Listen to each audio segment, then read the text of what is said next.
It's here in the Suez Special Economic Zone in Egypt where the European Union is determined to send China a message over its global trade ambitions. For the first time, Brussels has slapped tariffs on Chinese-owned companies outside of China, in this case, exporters of fiberglass fabrics, a material used for many things.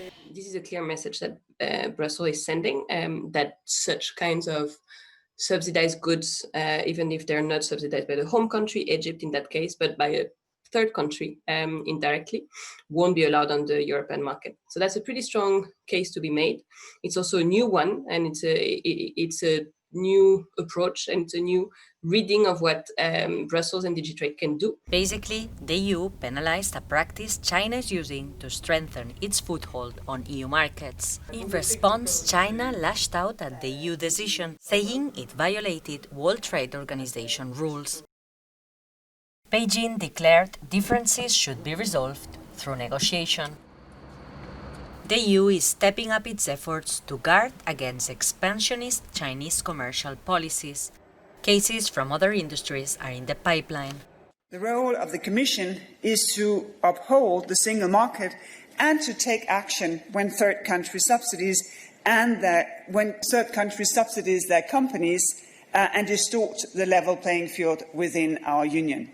Many in the EU institutions and the corporate world are scared of Chinese predatory buying of European assets and of China conquering European markets by more subtle means. The next step is to make sure that the application, the measures that have just been imposed, for example, are effectively enforced.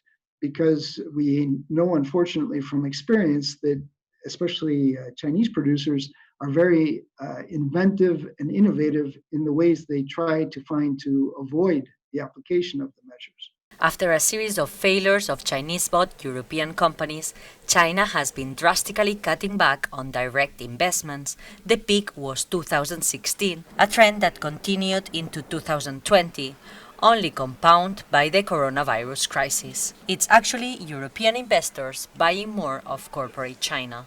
What we're seeing is actually a complete crash in Chinese outward investment in general, certainly into Europe as well. We see very little M&A and acquisition activity by Chinese companies and investors into the rest of the world, into Europe in particular. Strangely enough and funnily enough, we actually see much more opportunistic buying into China at the moment taking place.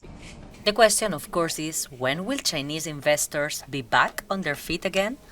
Laura Trullols for Euronews.